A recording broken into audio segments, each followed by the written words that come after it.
अष्टकूट गुण मिलान में नारी का इतना ज़्यादा प्रभाव है कि अगर लड़का और लड़की दोनों का एक समान अगर नारी है तो फिर किसी एक की मृत्यु तक हो सकती है। मिलान में, गुण मिलान में जो 36 गुण हैं उसमें सबसे ज़्यादा अंक इन्हीं को दिया गया है। सभी ज्योतिष प्रेमियों को हमारा नमस्कार। गुण मिलान के इस सीरीज में आज हम बात करेंगे नारी की। नारी मुख्यतः 3 प्रकार के होते हैं। जो हमारा 27 नक्षत्र है उसको 3 भागों में बांटा गया है, आदि, मध्य और अंत। तो प्रत्येक जो नारी है उसमें 9 नक्षत्र आते हैं। कुल मिलाकर के जो भी अष्टकूट मिलान है, अभी तक जो भी हमने आपको बताए हैं वो बिल्कुल ही नक्षत्र पर ही आधारित है। नक्षत्र का संबंध राशि से है। राशि और नक्षत्र जो है कनिष्ठा उंगली से हम निकालते हैं। जो हमारा सबसे छोटी उंगली है इससे चंद्रमा का राशि और फिर जो नक्षत्र है, चंद्रमा किस नक्षत्र में है, इसकी भी जानकारी प्राप्त होती है। तो कहने का मतलब है कि जब भी मैच मेकिंग हो तो उसमें नारी को बहुत ही ध्यान दिया जाता है। नारी पर बहुत ही ज़्यादा फोकस किया जाता है कि नारी एक ना हो। जैसे लड़का और लड़की दोनों का एक ही नारी आदि ना हो, या दोनों का एक ही नारी मध्य ना हो, या दोनों का एक ही नारी अंत ना हो। अगर एक समान नारी है तो विवाह वहीं पर नहीं करें, उसे वहीं पर स्टॉप करें। 36 में 28 गुण भी अगर मिल गए हैं और अगर नारी नहीं है मिला हुआ, नारी में 0 है, तो फिर विवाह से बिल्कुल ही मना कर दें, परहेज करें, नहीं तो आगे बहुत ही ज़्यादा प्रॉब्लम का सामना करना पड़ेगा। कुछ केस हैं जिसमें कि ऐसा माना जाता है कि नारी दोष का परिहार हो जाता है, नारी दोष खत्म हो जाता है। जैसे दोनों का नक्षत्र एक हो लेकिन चरण अलग अलग हो, या नक्षत्र एक हो लेकिन राशि अलग अलग हो, राशि एक हो या फिर नक्षत्र अलग अलग हो, लेकिन फिर भी इस तरह के प्रयोग करना नुकसानदेह है,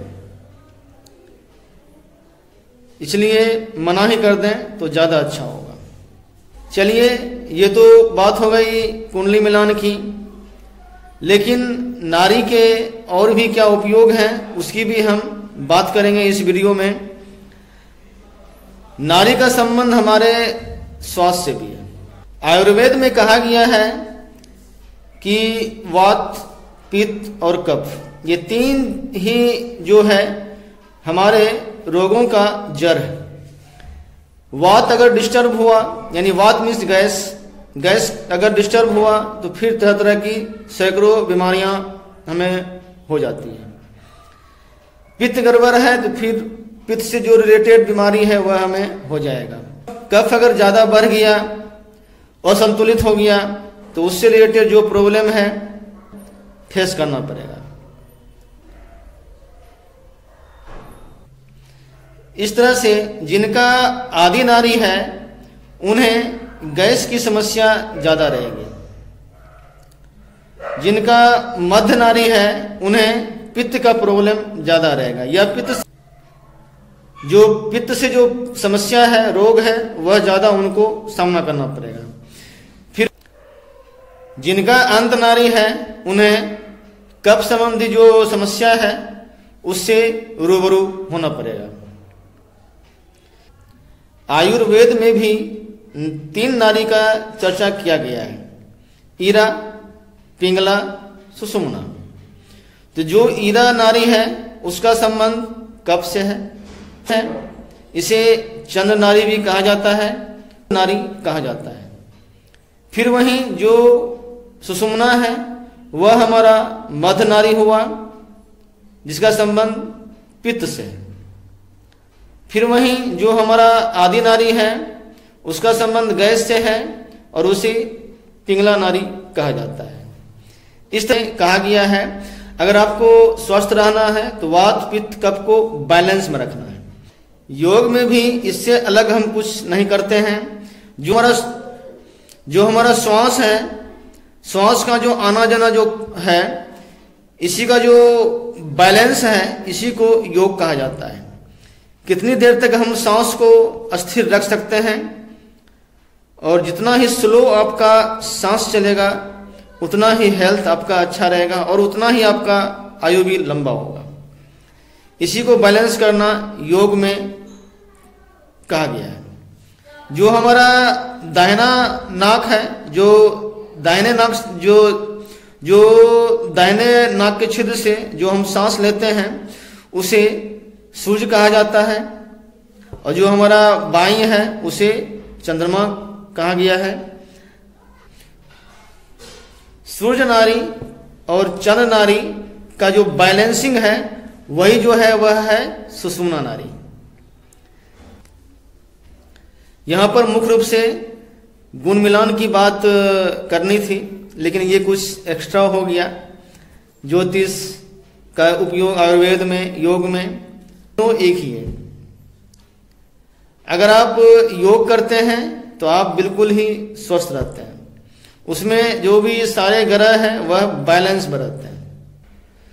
तो फिर कभी बात करेंगे विस्तार से ज्योतिष का योग से क्या संबंध है, आयुर्वेद से क्या संबंध है। धन्यवाद।